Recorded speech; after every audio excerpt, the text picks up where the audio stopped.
I am beating every N64 game, and I mean all of them. The twist is, the next game I play is randomly selected, so I have no clue what's coming next. This is the journey to beating every N64 game. Game number 141, StarCraft 64.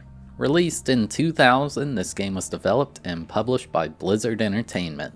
Oh boy, this one. This game right here. The big one. I haven't played every game yet, so there's no way to know, but this could very well be the longest game to beat in this entire challenge. I'm sure many of you are familiar with StarCraft as a game, but maybe you didn't realize it existed on the N64. I was not a PC gamer growing up, so I'd never really seen this game until this playthrough. I pretty much knew nothing about it, other than it was an RTS and there was something called a Zerg rush. I'm sure this game is so popular for a reason, but how is it when you play on a console? Guess we'll find out. Let's get into it. This game has a single player campaign mode, so that's what we'll be doing to beat this game. I will be doing all 3 campaigns, as well as the 3 Brood War campaigns. The first 2 missions are tutorials for the Terran Campaign. In the PC version, the dialogue from the advisor would be voice acted. In this, it's just static text on the screen. The first one is just a tutorial on how to select and move units. Something I like about this game is it has an attack move command. Basically, the units will move to the location you say and attack anyone they may encounter along the way. Command & Conquer is the only other RTS I've played, and it didn't have that. These guys shooting are Marines. I reached a base and I was taught about the SCV. This is a troop that harvests minerals. These are the resources you use to build new units and buildings. Once I had enough materials, I was taught how to make my first building, the barracks. I can use this to spawn in more Marines, at a cost of minerals, of course. Creating anything in the game takes time. It takes quite a while for a building to be finished. Once I'd started bringing in Marines, I reached the troop limit, which was currently at 10, so I could build a supply depot to increase the max amount of troops I was able to have. You use an SCV to create buildings, so that particular one can't harvest minerals while it's building something. Now that I'd built all the stuff it wanted me to, it was time to defend the base. Luckily for me, this is a tutorial mission, so I had way more troops than they sent to me. Easy win. It shows a stats screen when you finish a mission, but I never really paid any attention to it, other than how long it lasted. We sure learned a lot in that first tutorial mission. What more could there possibly be? Well, there is a second resource called Vespene gas. You have to build a refinery on a Vespene geyser, and the SCVs can harvest it. It's used to build more advanced units and buildings, as well as research upgrades. I was told to build an academy to be able to make more advanced troops, in this case, firebats. Despite what the name implies, they do not fly. Once I'd accrued the troops it wanted me to make, it was time to attack. The firebats run around with flamethrowers, which is pretty deadly for the enemy Marines. A problem I had with them is they explode when they die, so they just kinda killed all my troops that were around them. With failure on the first go at it, I built a second round of firebats and went to work on their base. We destroyed it easily, and I was done with the tutorial. Now it was time for the first real mission. You typically get a lore dump between missions, and I must say, the story in this game is pretty good. It seems the Terrans have split into 2 factions, and the Confederate security forces claim they've taken control of the entire planet. This guy General Duke says he expects us to leave to the wasteland without any problems. We're told a guy named James Rayner will help us with this problem. My objectives were to find Rayner, build a barracks, and command 10 Marines. Now that it's a real mission, you're not really given any directions as to how to proceed, just the goals. I had a group of troops in the top left, and there was a base build in the bottom right. Jim Rayner was easy enough to find, as you just run into him along the way. He's in a special green vehicle. Typically, main characters like him cannot die, or you lose the mission instantly. Well, after bringing my SCVs I spawned with to the minerals at that base, I safely created a barracks and spawned in 10 Marines. That was the easiest mission ever. Kind of like a mini tutorial in a way. It makes sense because I was able to skip those actual tutorial missions if I wanted. Jim Rayner promises he'll keep us safe from all the aliens that might come by, but then we get a distress beacon from Backwater saying they're under attack by said aliens. General Duke assures us he'll send us aid, and we don't really have to do anything. Rayner isn't having any of that, and he wants us to gather up everyone we've got to take him out. So going into the mission now, I took my troops to a mysterious gray-purple ground where the aliens attacked me. They were super aggressive, like all they wanted to do is kill. There was a Terran base beyond here with a ton of reinforcements for me to use. Further into the map was a Terran command center, but it had some kind of infestation growing on it. Raynor says we should burn it down, so anyway, we started blasting. We then got a transmission from General Duke saying we violated martial law and are in trouble, which Raynor basically tells him where to stick his opinion. General Duke calls us all a bunch of yokels, and yeah, he's definitely mad. We're then informed a bunch of stations in the Outlands are under attack by the aliens that we are now calling the Zerg. The Confederate forces have arrested all of the militia, and they aren't doing anything to stop the Zerg. Our only hope is to ally with a fringe Terran organization called the Sons of Coral. We're greeted by Arcturus Minx, and he offers to help us by sending transports to evacuate all the survivors of the attack. If we accept, though, we'll be seen as an enemy of the Confederacy. Well, doesn't seem like I have much of a choice. Going into the mission itself now, I'd say this is the first real mission where there's some chance of failure. You're given a small base to work with. It has bunkers that are on fire, and it teaches you how to repair things with SCVs.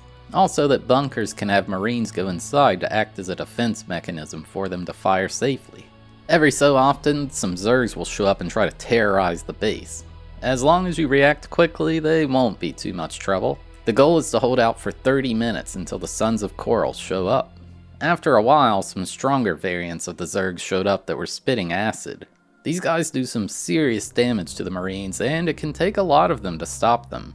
There were even some flying Zerg that showed up about 20 minutes in. Thankfully, the base came pre-equipped with some anti-air guns, or I would have been screwed. I was kinda killing it, with only 1 minute left to go. But then it happened.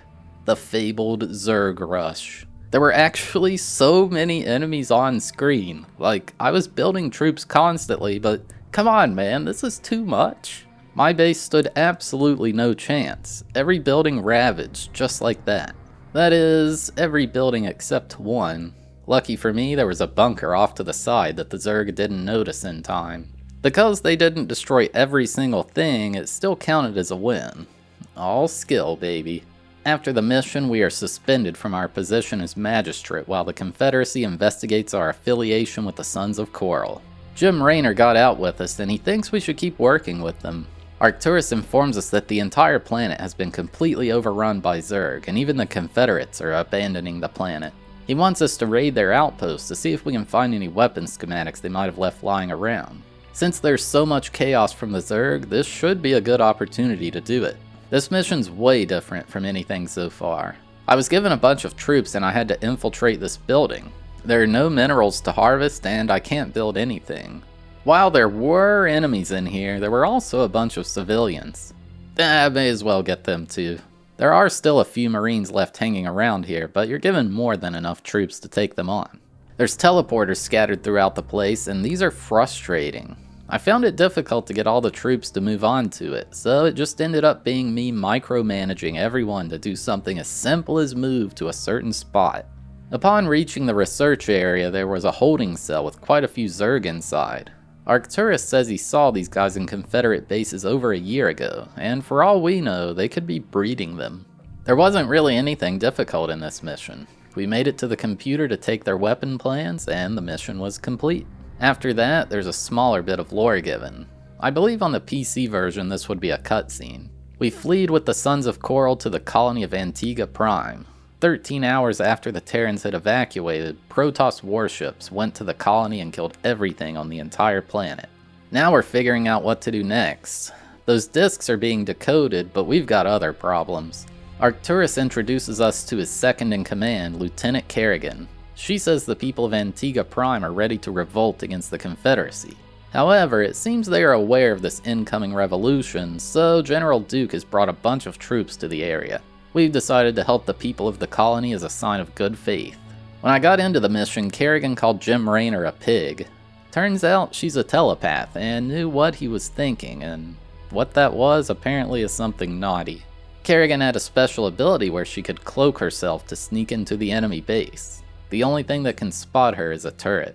When she reached the command center, she killed the Confederate officer and it was time for an uprising. The mission objective changed to destroying the nearby Confederate base. It was in this mission that I learned you can save during gameplay, something that would be insanely helpful later on down the line. Some of these missions are long, and well, it sucks to lose it all by making a poor decision.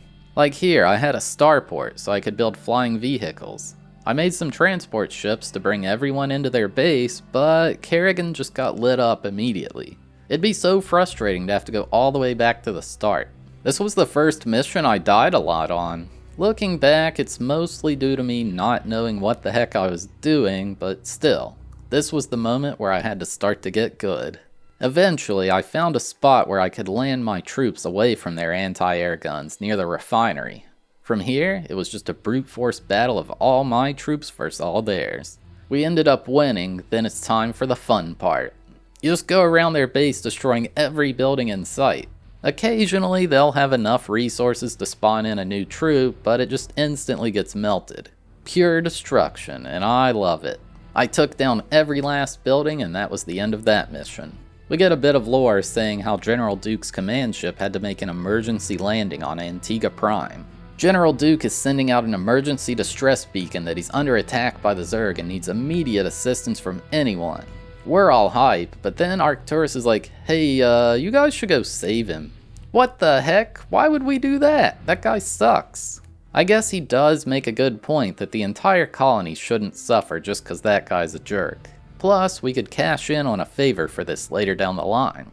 Into the mission, we ran into a Zerg encampment quickly. These things are their versions of turrets, and I got annihilated. As soon as Jim Raynor died, it was over. Next, I had the big brain idea to just fly over to Duke's plane to save him. Should be easy, right? Yeah, nah, there was like 1 trillion anti-air turrets over there, so I died in about half a second. So instead, I decided to actually build up some troops like I'm supposed to. Occasionally, some Zergs show up and try to tear down the base, so I had to be on the lookout. However, it wasn't so simple. Some Zergs showed up to where his ship crashed and they were wrecking the place. So not only did I need to build up troops, I had to keep track of this area to make sure it didn't get overrun. I'd say this is the first mission where you need to be able to multitask, or you don't really have a chance. I gained access to an incredibly important new building in this mission, the Armory. Using this, I can buy upgrades for my vehicle's defense and damage. It takes a lot of resources and a long time to do, but it's very worth it. A big problem I had with this mission, and pretty much every mission, was critical party members like Raynor being a complete moron. Why is he just running out there like that for no reason? As I got further in the game, I just make these people stay safely in the base because the risk was too high, even though they usually had special abilities. I was spamming building Goliaths, which I didn't know at the time, but they're not good for killing ground units. For killing air units, they're amazing. But yeah, this is not a good strategy looking back. Hey, this game took a while, so I learned a lot as I went along. I don't look up guides for these games or anything like that. I just kept struggling, so I looked around to see what kind of other things I could get. One is the ComSat station for the command center. This allows me to periodically scan parts of the map I haven't revealed yet. I could now see just how many turrets these guys had set up. My goodness. Finally, by pure brute force, I managed to overcome the Zerg base that was nearby. It's kind of funny watching these attacks I went on. I just had no clue what the heck I was doing. Luckily, I overcame anyway. And finally, after another 20 minutes or so of farming, I had enough Goliaths built up to take down the massive anti-air turrets set up near the crash site. After opening up the way, I sent in some dropships to save General Duke. Jim Raynor was about to go off, but Arcturus stepped in with diplomacy. He explained that Duke really had no choice. The Confederacy was falling apart and the colonies are all revolting. Either he can join us, or he can stay with the Confederacy and fail. Ultimately, he joined our side. Raynor doesn't think we should trust him so easily though. No time to waste, we've got another mission to take care of. We've learned the Confederates have set up a large strike force near us, but we've got bigger problems. That disc we recovered earlier wasn't for weapons. The Confederates have a program to train those with psychic powers to become ghosts. This disc shows they learned the Zerg are attuned to the psychic energy of them. Not only that, but it has blueprints for a psi emitter to send out that energy across entire planets. That's how they had the Zerg in confinement.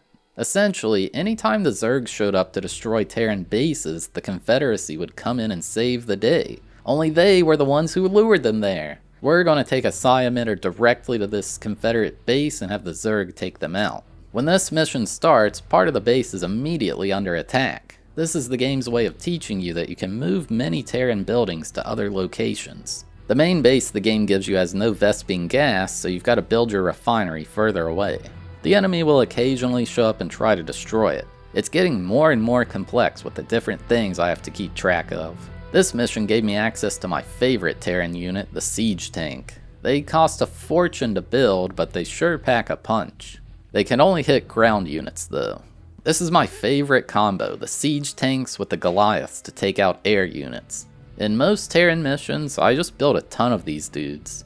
There was a massive enemy ship that was so tanky. What the heck, man, this thing's like a raid boss. Luckily, I had more than enough Goliaths to take care of it.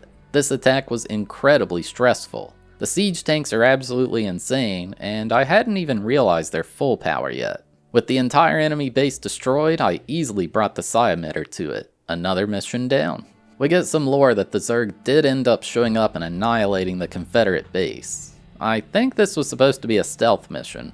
Just like last time, the Protoss showed up under the command of High Templar Tassadar and incinerated all life on the planet.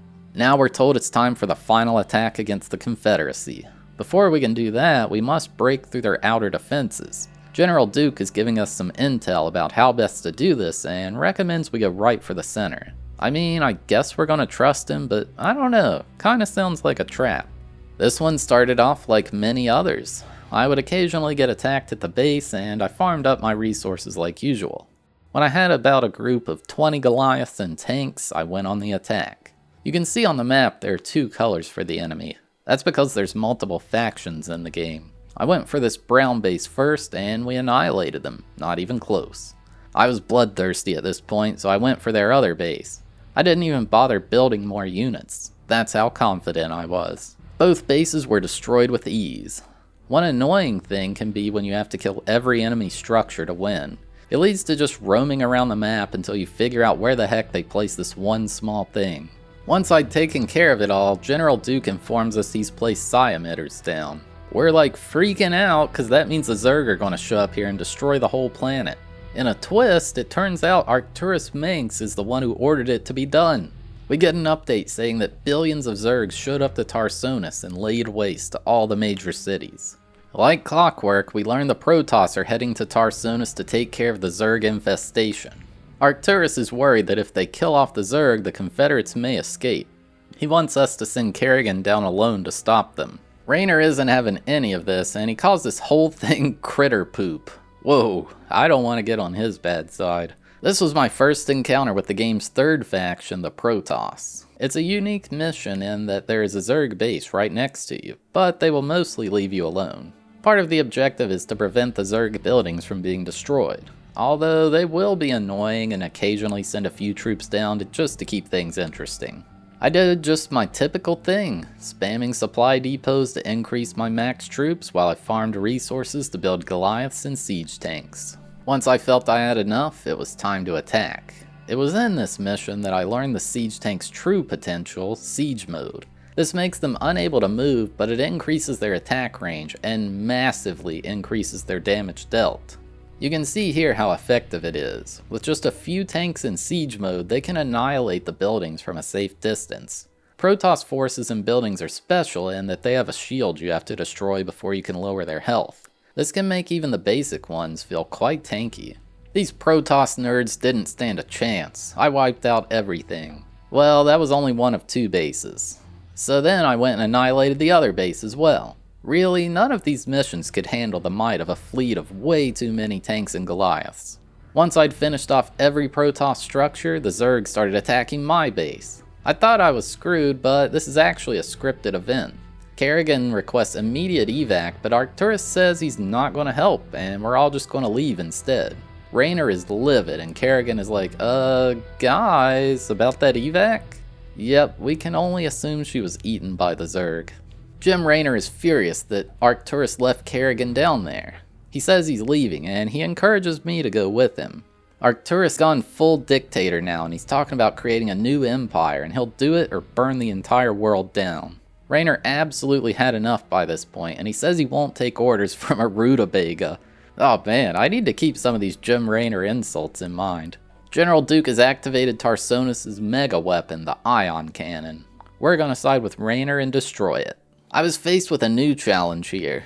Enemy ghosts had an ability called Lockdown that put any of my vehicles into a broken state for quite some time. I can't make them do anything, but they can still attack them. It's pretty rough to deal with.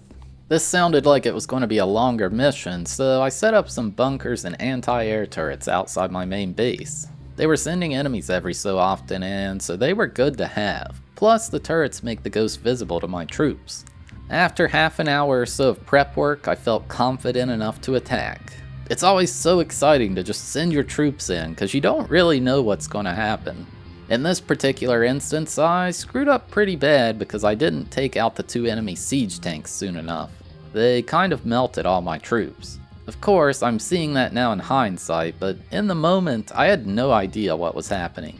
Thankfully, this isn't real life, so I have the power of reloading my save to try again. These enemy ghosts were a problem too. They lock you down and there's just nothing you can do about it. Fortunately, I had a plan. The scanner at my command center not only reveals the fog of war, but it also reveals hidden units. This meant when the ghosts would show up to ruin my day, I could just use the scanner on them so my troops could go to town. I had a new problem though. As you might imagine, there are not an infinite amount of resources to farm. I depleted the Vespene geyser and now it had significantly slowed down production. I wasn't really able to build troops without that, so I was kinda bottlenecked. I had to make a second base further away to have any kind of chance. It can be hard to protect multiple bases though. Once I'd recovered a bit, I went on the attack again. This time the other base. You might notice I have some giant airships this time around. These are battle cruisers. They cost a fortune and take ages to build, but they pack a huge punch. Plus, it's nice to have some air troops to deal with the siege tanks. It was a tough fight, but we did end up winning. My battle cruisers were the only ones left, but that was one huge base down. One thing nice about Terran vehicles is you can use SCVs to repair them. This saves you a massive amount of resources in the long run. I used my scanner to locate the ion cannon in the back, and I'd amassed a fleet of around 15 battle cruisers. It was time for the final assault. To be honest, it was a bit underwhelming. With this many battle cruisers, there's basically nothing they can do about it. Maybe if they had some ghosts there. I just casually strolled my way over, and the ion cannon was obliterated. Get wrecked, Arcturus. Now we get a unique type of lore dump where Arcturus is delivering a broadcast to all Terrans in the universe. He essentially says that all Terrans should unite, no more fighting with each other. The Confederacy has fallen and he uses the fear of the threat of the Zerg and Protoss to get people to trust him. Of course, under this united Terran society, he will be the sole leader. Wow, what a surprise. But we know the truth. I'm watching you, buddy. And that's the end of the Terran Campaign. 1 out of 6 down. Well, there's no time to waste. Time for the second campaign, the Zerg. We get a small bit of opening lore to set the scene. We, the Zerg, have destroyed 9 of the 13 Terran worlds. In the Terran capital, Tarsonis, the Protoss fleet has abandoned the area. Our job is to seek out any remaining Protoss forces in the area. Then we're into the same old dialogue screens we had for the Terran missions. We are being spoken to by the Zerg Overmind. It's like a central brain for all Zerg to communicate with. We are told that we have been created to serve the Overmind. We are a Zerg Cerebrate, one of the highest ranking Zergs. Normally a Cerebrate merely bends the minions to the Overmind's will, but we've got a special purpose. The Overmind believes it has obtained its strongest creature yet, and it is being protected within a chrysalis. Our goal is to protect the chrysalis at all costs. Now we get into the gameplay.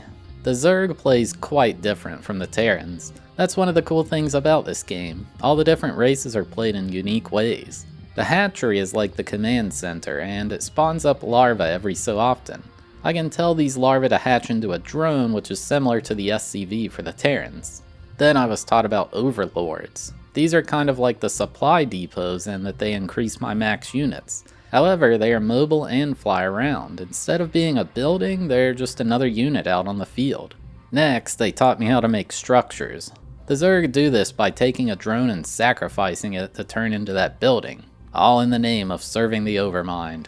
You are only allowed to build things on top of that purple goop, which is called the creep. Hatcheries can be built anywhere though. After a few minutes, I couldn't contain myself anymore. I wanted to do the legendary Zerg rush so bad, so I grabbed every single one of my units and went on the hunt. However, this was an awful decision as I got absolutely wrecked. Maybe I'll wait till I know how to play this class a bit more to do that. A few moments later. Okay, 10 minutes have passed, so I think I'm an expert now. Time to rush again! This time, things went better. Probably because I had built 1 trillion Hydralisks. Those are the dudes that spit acid. Once I'd taken out the final Terran structure, the mission was a success. A nice little warm-up for what's to come. Luckily, the Overmind is pleased with our efforts. As long as this creature is intact, it will stay pleased. We are promised that if our flesh should ever fail us, the Overmind will simply have us reborn in new flesh. We are strong enough to withstand warp travel with the swarm, and it wants us to bring the Chrysalis to the planet Char. Lingering Protoss forces stand in our way though. The Zerg have a thing called an extractor, which behaves the same as the refinery for the Terrans. It's used to gather Vespene gas. This one is simple. There's a small Protoss base nearby where you spawn, and you're given a group of 8 stronger Hydralisks when you start. I built up a few of my own, then just kinda went to town on their base. The Hydralisks were more than enough to take care of it. Oh, you might notice the number of units in the top left corner. So if you're familiar with the PC version, you know you can have up to 12 units selected at a time. For the N64, they increased this to 18, which is awesome. Once I'd cleared it all out, I ordered a drone to carry the Chrysalis to the warp point. Little did I know there was a singular Protoss troop I'd missed. Luck was on my side this time, as I survived with barely any health left. I secured the Chrysalis, and we got the heck out of there. The Overmind keeps frothing at the mouth about how powerful this creature inside the Chrysalis is. He's just hyping it up so much. We have no idea what it's capable of. Apparently, one of the Cerebrits has intercepted some communications from none other than General Duke. He's now referring to that guy's Emperor Arcturus. Oh god. He set his sights on killing all the Zerg that ran from Tarsonis, so we should probably put a stop to all that nonsense. All I had to do here is kill the Terrans and protect the Chrysalis. I figured I'd do my thing, you know, just build some Hydralisks and go kick everyone's butts. Except that didn't work at all, because there were some tanks in siege mode that absolutely obliterated me. Then immediately after that, a bunch of Terran troops showed up and kicked my base's butt.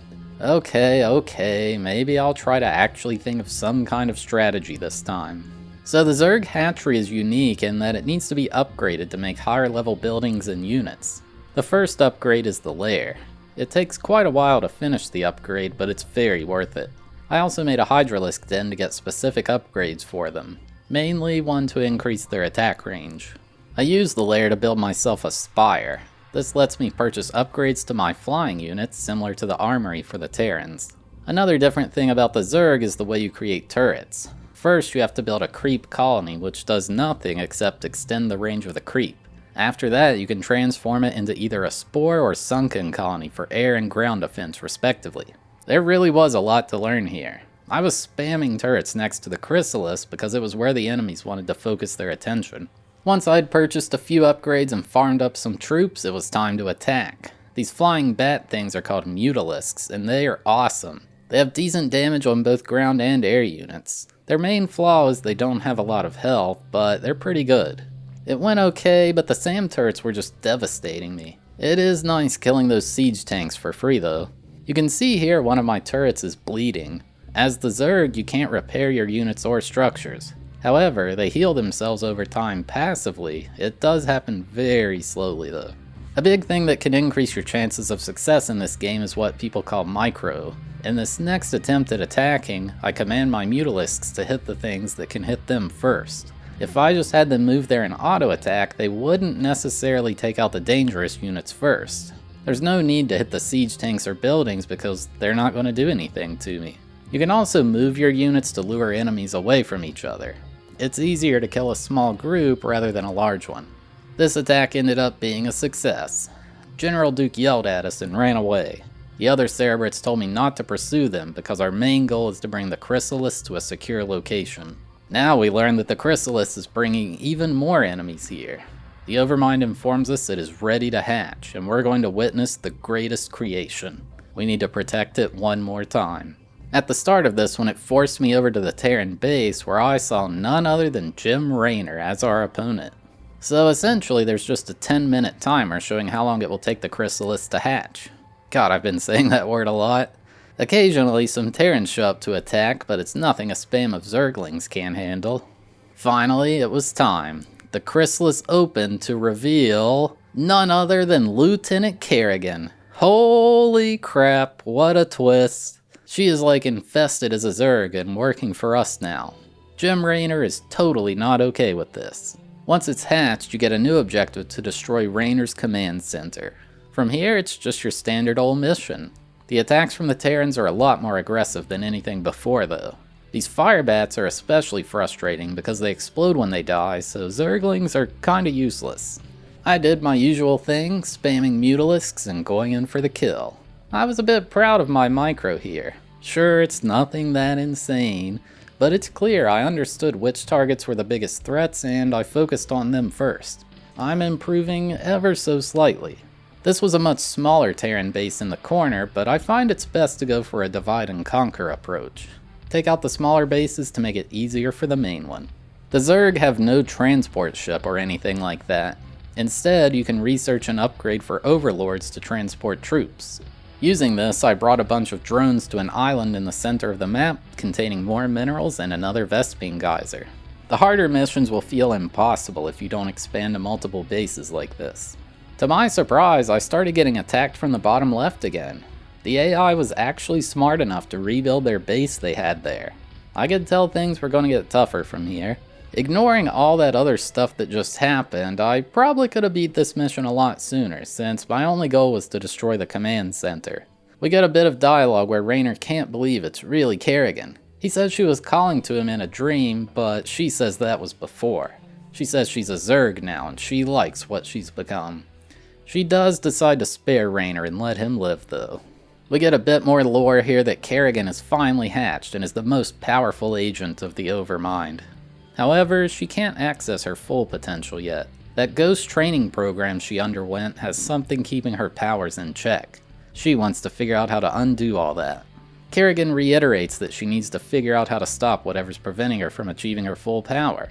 Another Cerebrate, Zaz, says she should focus on the goals of the Overmind rather than her own personal goals. However, the Overmind reminds us that no one can do anything unless it says so. Kerrigan is free to do this, for her being stronger will help us achieve our goals. This is another one of those no-build missions. You've got Kerrigan along with a couple Hydralisks and some Zerglings. Of course, I gotta kill all the scientists I find along the way, right? My Zerglings got melted pretty quick by a group of Goliaths, but that's okay, they suck anyway. I've got Kerrigan on my team and she is absolutely overpowered. She tanks attacks like crazy and her melee attack kills most things in 1 or 2 hits. I don't need any of these other dudes. Alright, I'll admit that may have been a bit cocky. Kerrigan got killed, so good thing I'd been saving, I guess. There's not too much else to say about this one. As long as I sat around and waited for Kerrigan's health to refill, there wasn't much of a challenge. We downloaded the files we needed and got the heck out of there.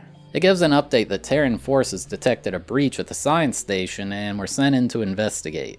They didn't receive a response, but detected it had been infested by the Zerg. So they just decided to blow it up and kill everyone. Yep, that makes sense. Good thing we already got what we needed.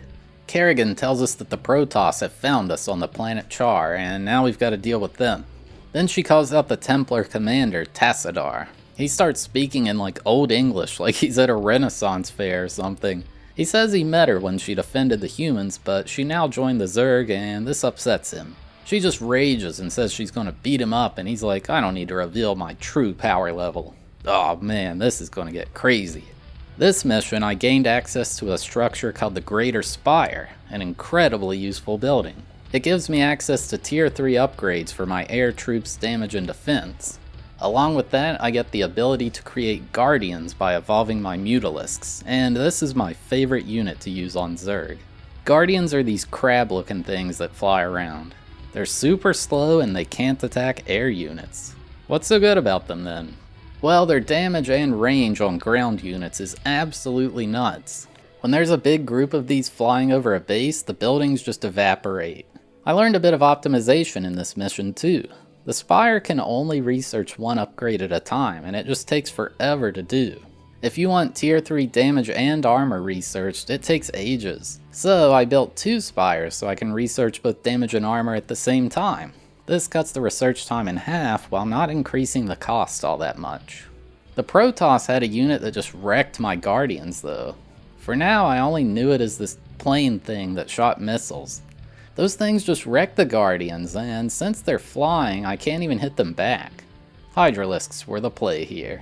You can see here just how much devastation a group of about 11 Guardians causes. The troops they send just insta-die, and the structures don't last very long either. After making a second base south of my original one and farming up troops, I went in for the kill. It's weird fighting these guys because I don't know what any of these buildings are yet, so I don't really know what to focus on. This attack is going real well to start, but I didn't notice those planes wailing on my Guardians for way too long. My damage output is quickly cut down to barely anything, and that's just how quick the tide of battle can turn if you're not paying attention to everything that's going on. The next attack though was a success, and their entire base died. Kerrigan calls out Tassadar and says to fight her rather than having his underlings do it for him. He tells her meet him in the center of the map for a 1v1. So I brought her there and they have this good old fight, but it turned out that was just an illusion. She says that he's afraid, but he says she is her own worst enemy, and is very predictable. Now Kerrigan is absolutely livid when another Cerebrate named Dagoth informs her that Zaz is dead. She expects him to be reborn by the Overmind like usual, but Dagoth says the Protoss have a new attack that somehow prevents the reincarnation, and it even stops the Overmind. Turns out, Tassadar was just trying to distract us to have this happen, and it worked. This is all obviously bad news, but with Zaz gone, all his Zerg underlings are going rogue. We've got to exterminate the entire brood.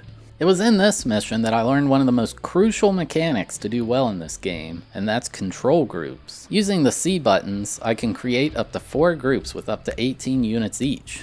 This allows me to more specifically choose what to attack and with whom. So here, my Mutalisks are out in the front tanking the damage while my Guardians are in the back cleaning everything up. Once I'd mastered swapping between groups, I felt like I really had control over battles. With this knowledge, I was easily able to overcome all the Zergs nearby, and I hardly lost any units. That mission was a breeze. The Overmind contacts us and informs us it is a whole being once more. The Protoss who killed Zaz are different from anything the Zerg have ever seen. These things they are calling Dark Templars have energy very similar to the Overmind. This was their downfall though. When the assassin Zeratul murdered Zaz, the Overmind was able to take all the secrets from his mind. This gave us the location of the Protoss homeworld, Iur. We will plan the attack on Iur soon, but for now we've got to get rid of these Dark Templars. So in this mission I spawned with 4 different hatcheries, and I had these things called Nidus canals linking them. My troops could essentially teleport around the map with them. I never really liked using these things though. Before I even knew what happened, it said a Dark Templar escaped and I'd failed the mission. I didn't even see it happen though, like what the heck man? And then it happened again. I didn't know what was going on, like it made no sense. Finally though, I figured it out. There are a few zones on the map where the Dark Templars can escape. I needed an Overlord near all of them because they're invisible, and an ability of Overlords is they reveal cloaked enemies. I had to rush building Mutalisks and get them in position over those teleportation zones. This prevented them from sneaking past me. I was saving very often to make sure I didn't screw anything up. And it was in this mission that I decided to experiment with Ultralisks. These guys are like the tanks of the Zerg. They attack with melee and they're very tanky and deal high damage. I kinda dislike ground troops as Zerg in general though, because there's just so many buildings to upgrade them. Evolution Chamber, Hydralisk Den, Ultralisk Cavern. It's just so many resources to spend rather than only a greater spire for air troops. The Protoss were sending so much stuff at me. Like what the heck are these blue phantom things? Trial by fire, I guess. And then they sent a caterpillar at me. Maybe that's their version of a tank? And then there was this time where a pile of electricity just popped up near Kerrigan and it told me she died. This was the first mission in a while where I struggled. After quite a few reloads, I figured out what was going on. Those little floating guys were launching the electricity at me, and man, it obliterated everyone all at once. Like just an insane AoE attack that deals massive damage. I had no idea what the heck this was, nor how to deal with it. I ended up learning Kerrigan has this very same attack, and it's called Psystorm. By using this with her, I kept those guys from dealing too much damage. Finally, after what felt like ages, I was in a comfortable enough position to go on the offensive. I felt such relief destroying some buildings after just getting killed over and over. Once I destroyed most of it, Kerrigan started talking trash once again. Man, she's really got an attitude. That guy Zeratul mentioned earlier says she would be wise to abandon the attack, but nah, we're gonna keep going. I took down the final Dark Templar and Kerrigan yelled out, calling herself the Queen of Blades. Not a bad nickname, I'll admit. Jeez, that was the hardest mission so far. We get a lore dump that Tassadar and Zeratul managed to survive Kerrigan's attack, but most of their forces were decimated. Meanwhile, the Zerg have teleported through space-time to finally begin its invasion of the Protoss homeworld Aiur. Now the Overmind is going on about how we're going to bring it into a physical form in the world, or something like that. Aiur has these things called the Terran crystals, and we need to use those to make it happen. The Protoss were at it yet again with new enemies that I just did not understand. There was a big blimp that sent a ton of little tiny air enemies at me, and it was chaos. Not to mention that the game lagged a ton here. Little did I know at the time, these things are a hard counter to Guardians, and I was in for a bad time. Oh yeah, not to mention that stupid Psystorm attack. Oh my god, I just want to kill things, but I'm getting owned. While I struggled with the Psystorm, I did find an answer to those blimps. Zerg have an air unit called Scourge. The only thing it can do is fly fast, and if it collides with something, it explodes, dealing insane damage. When you blow the blimp up, all the minions are killed with it. It took over an hour of trying, but I got to a point where I was able to overcome the outermost Protoss base. Now we're talking, baby. Absolute devastation. Once I'd destroyed everything, I brought a drone over to the Catering Crystal to harvest it. I now had to fend off the Protoss forces for 10 minutes. Immediately, my troops got hit by some kind of crystals, freezing them in place. It's a lot like that thing the Ghost has for the Terrans. Thankfully, this part was quite easy now that I'd destroyed all the buildings. I brought the crystal back to our base, and the mission was a success. The Overmind wants us to destroy a temple. Apparently this guy's been around for tens of thousands of years, but this temple is much older. It was constructed by the people who made the Overmind, the Xel'Naga. If we destroy the temple and place the crystal where it sat, the Overmind will become real.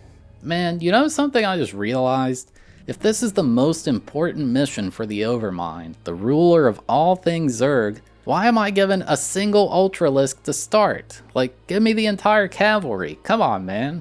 This was just a standard mission, farmed up to have 36 Mutalisks and 36 Guardians, which honestly was extremely overkill. But it made taking their base easy. I destroyed the temple and brought the crystal to the site. We get some dialogue from the Overmind about how the Xel'Naga created two species. First, the Protoss were created and the Zerg were created next. They are opposite pieces of a greater whole. The Overmind talks about uniting the two species as one, then decides to bring judgment to everyone who opposes. We get a final lore dump about how the Overmind was successful in its invasion of Aiur, and it's now embedded itself within the planet. The Overmind spreads the swarm all over the planet and brings chaos and onslaught to all who oppose. And yeah, that's the Zerg Campaign done. 2 out of 6 completed. Hopefully you're still here, because we've got 4 more campaigns to get through. Not even close to being done. Now, it's on to the Protoss. It gives the backstory for people who don't do this all in one go like an idiot like me. Basically, the Overmind has successfully invaded Aiur and is able to create Zerg anywhere on the planet. Now they've got to defend their homeworld. We're introduced to this guy named Aldaris, and he calls us the Executor. Typically, Protoss will greet you with Entaro Adun, whatever that means. He says Tassadar was tasked with stopping the Zerg in the Terran worlds, but he didn't really want to do that. Instead, he just tried to kill all Zerg and let the Terrans free. We have to fortify the base in Antioch, and this guy Phoenix is going to help us. You spawn in with a few troops and there's a base in the corner of the map. Phoenix greets us at the gate when we get there, and this place sure isn't looking good. Everything's on fire. Similar to the other two classes, Protoss have a thing called a probe used to build structures and harvest resources. Buildings can only be placed within a certain radius of these things called pylons. Once you've started the building process, the structure is created automatically, so the probe can go do something else immediately.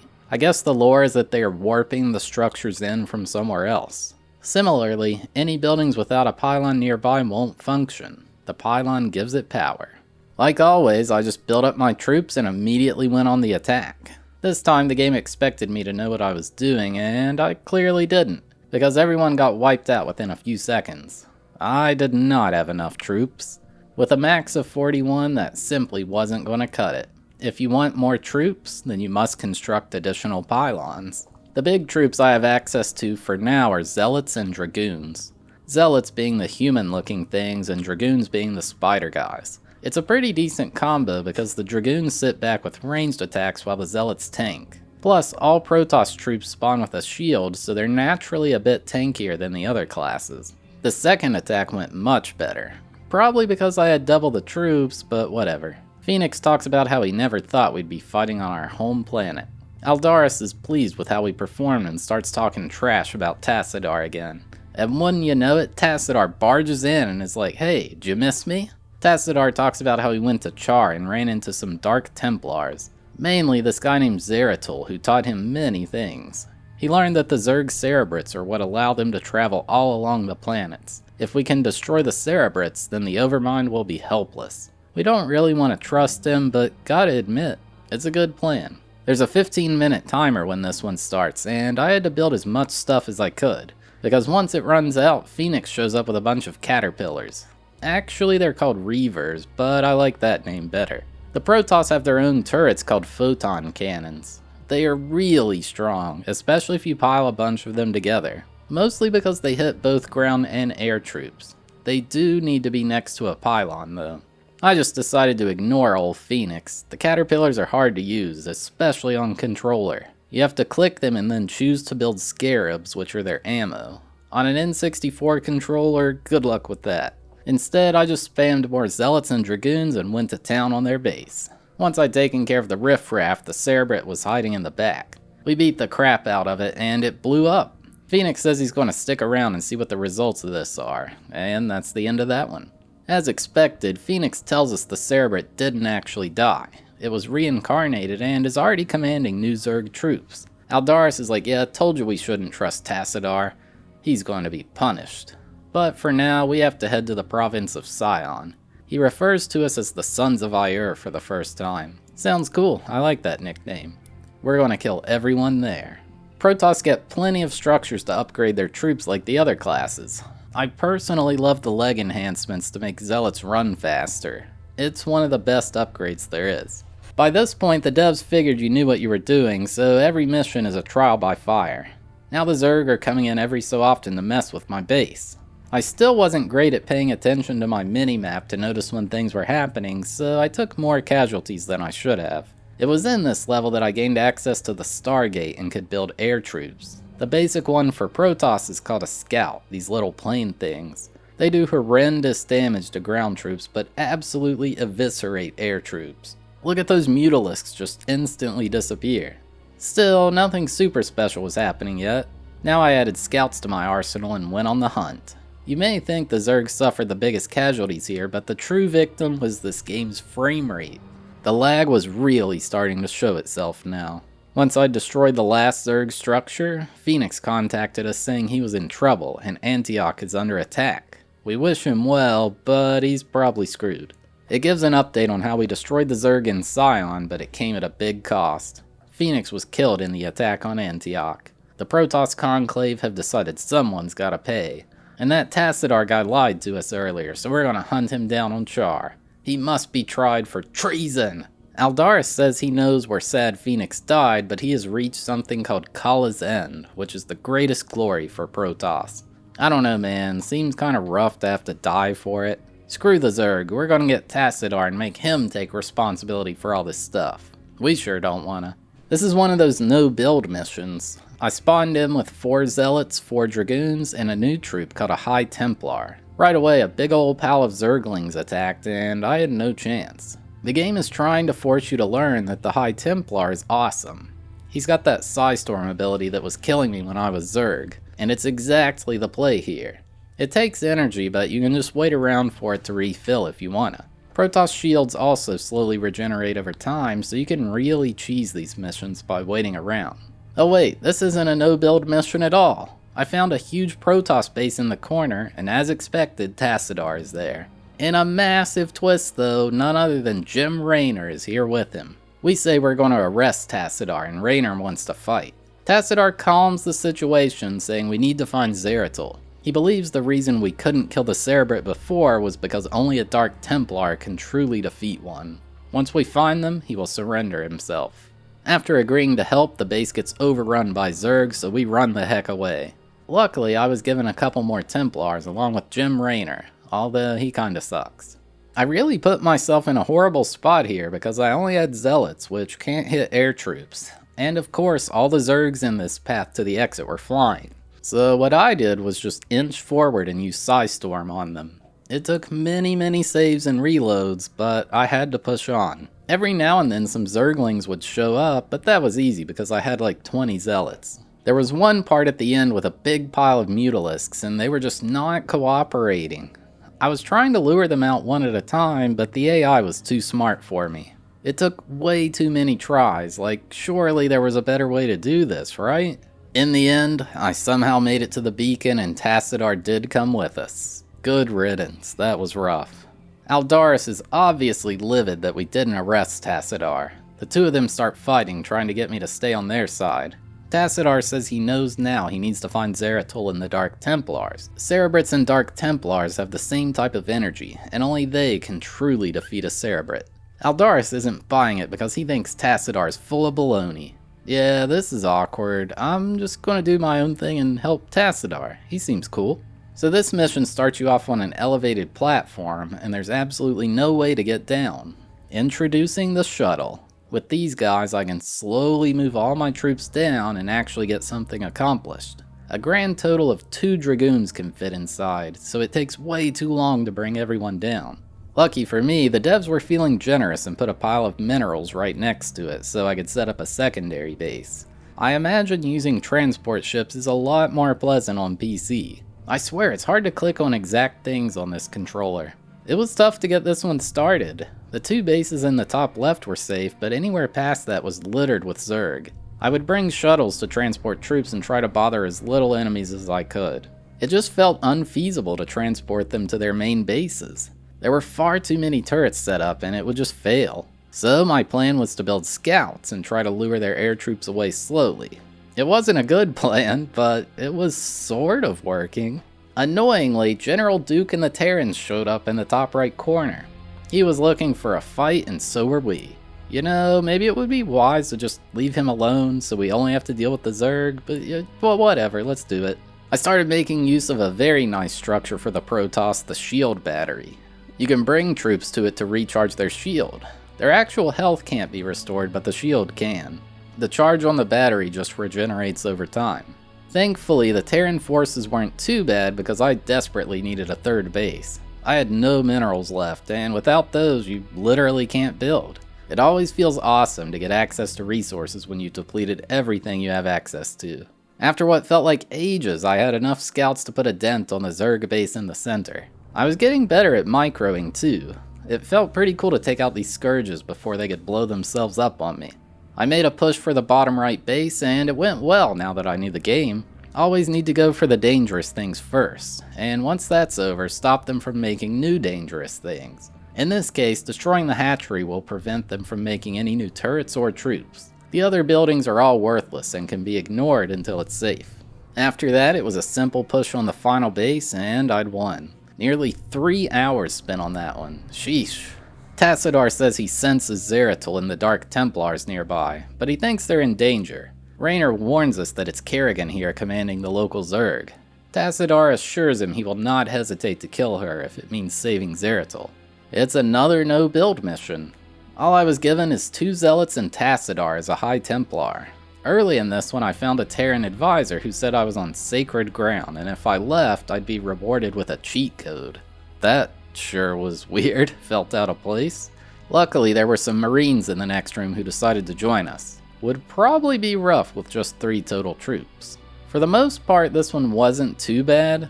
It gives you enough reinforcements, and just waiting out Tassadar's Psystorm to recharge is super strong.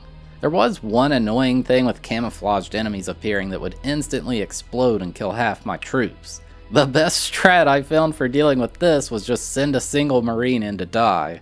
Sorry dude, but I want to win. At the end, I made a very unfortunate save point, right when like 69 Zerglings sprinted at me. I thought for sure I was screwed and would have to redo the entire thing, but thankfully, I was able to just run away and funnel them down a staircase. That was a close one. In the heart of the prison, I found Zeratul. Tassadar pleads with him to come save Aiur from the swarm. The Dark Templars have been outcast by the Conclave for centuries and feel they will still not be welcome back. However, their loyalty in the end lies with Aiur, so they will try their best. In a surprising twist, we're greeted by Phoenix for the next mission. We're shocked that he's here, and he says his body was recovered, so they've placed his mind inside a random Dragoon. He informs us that we have all been branded traitors by Aldaris and the Conclave. They're coming to arrest us and execute Zeratul. It's ridiculous that they care about all this while the Zerg are destroying their home, but it is what it is. Phoenix is going to help us protect Zeratul because he's our only hope of stopping them.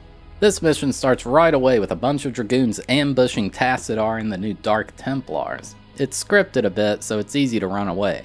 Dark Templars are a special unit you only have access to in a few missions. They're permanently cloaked and deal huge melee damage. I didn't have much trouble here. The AI was aggressive with attacking the base, but I could spam photon cannons at the entrance to keep it safe. They are awesome because they don't cost any Vespene gas. Anyway, I had farmed an insane arsenal and went on a rampage on the red Protoss base. Like, they did not have any kind of a chance here. I was busy cleaning up the map when Tassadar stopped the battle out of nowhere and said he couldn't bear to watch this violence on his brethren any longer.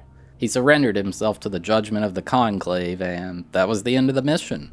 Aw man, I was having fun.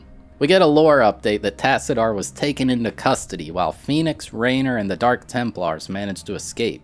Now Phoenix informs us that we are at our lowest point, but we must fight on. We've got to stop Tassadar from being executed by the Conclave. The Dark Templars, including Zeratul, have ditched us, so this is our only hope. At least Jim Raynor says he wants to help us, so that's nice.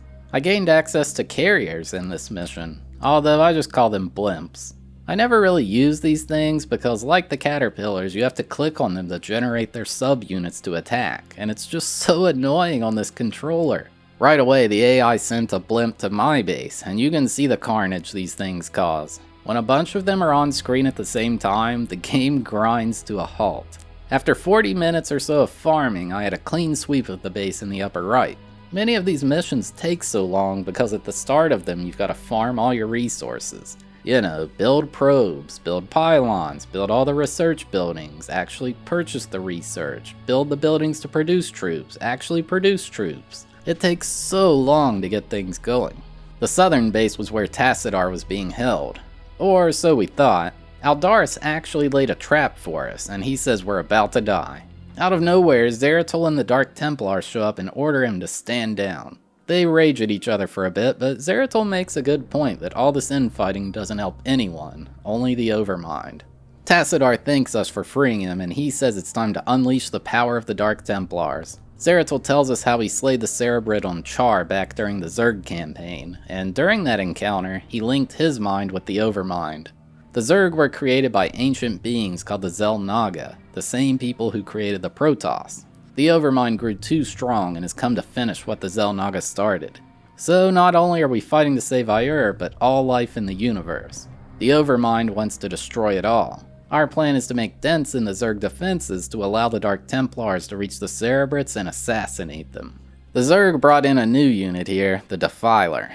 These guys suck. They put this red stuff on you that drains your health all the way down to 1. It makes the Protoss units only have their shield, which is just a huge nerf. They are an absolute pain. This mission was particularly rough because the AI was incredibly aggressive. It was hard to get my research upgrades and any kind of troops built up because they kept rushing me like this. My photon cannons kept getting destroyed before I got a decent pile of them built up too. With the importance of my shields here, I built a second shield battery, which ended up being amazing. As soon as my shield fell all the way down, I'd probably insta-die, so it was important to keep it maxed out. After a couple hours, I was finally making some ground pushing against the Zerg bases. There were just so many enemies everywhere I tried to go through. Little by little, I would lure them away from their defenses all the way to my photon cannons. It was slow, but it was effective.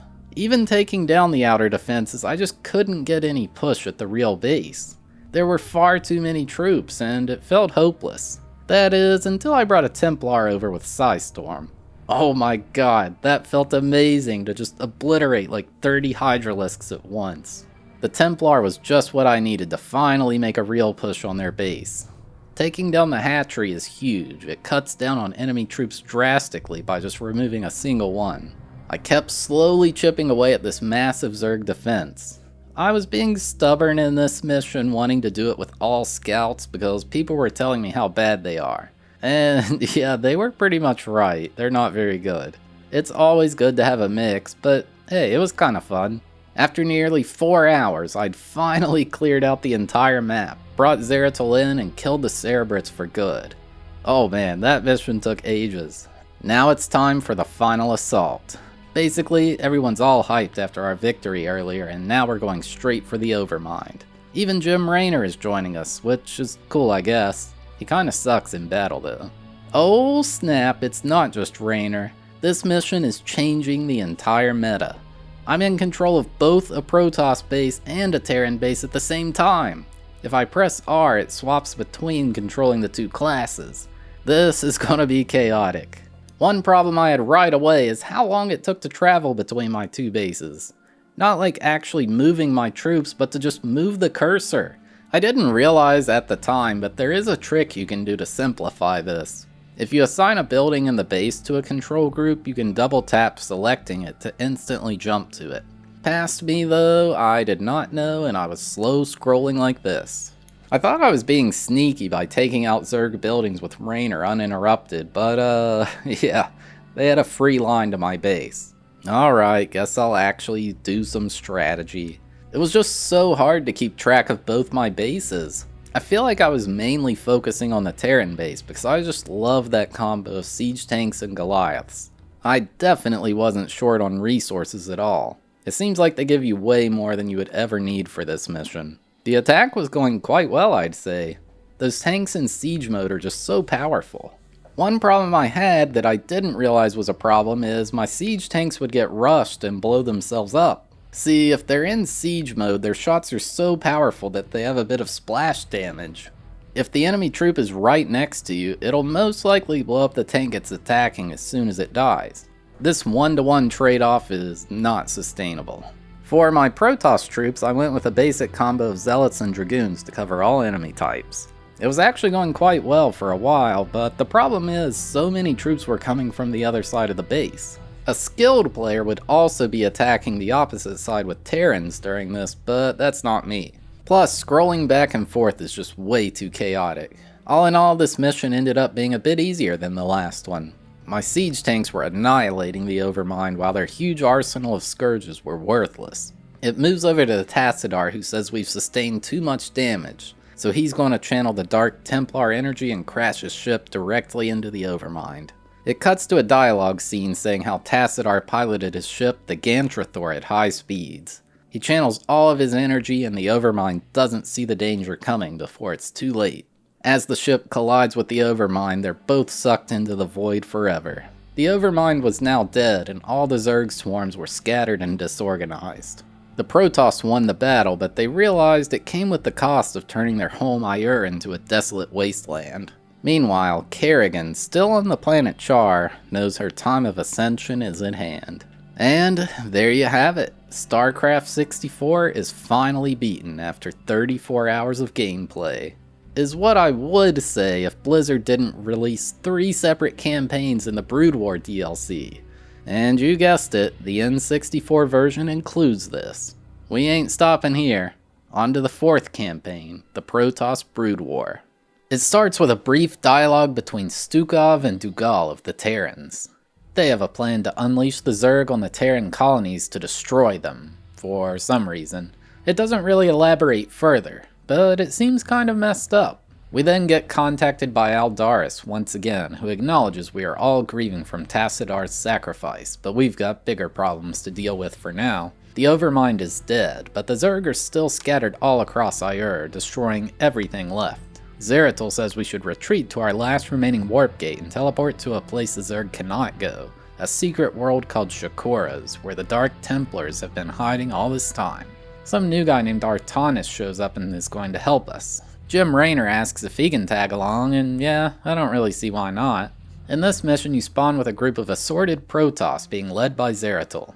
There are various small Zerg bases scattered around the map, and the goal is to get past them safely. It was going quite well, just kind of attacking everything mindlessly for a while.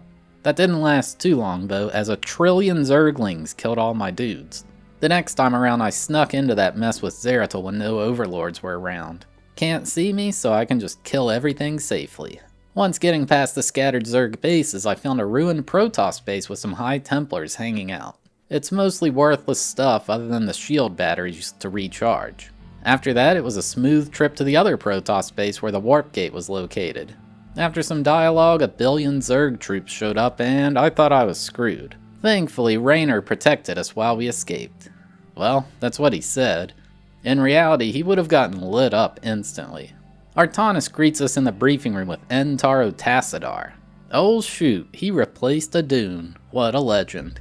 Apparently, we lost contact with Jim Raynor and Phoenix, although Zeratul believes they survived. We're going to find a place to build a permanent base, then search for the Dark Templars in the area. Right away, a couple Zerglings came out of the ground, and we're shocked that there's Zerg here. They must have used the warp gate during the chaos of the last battle.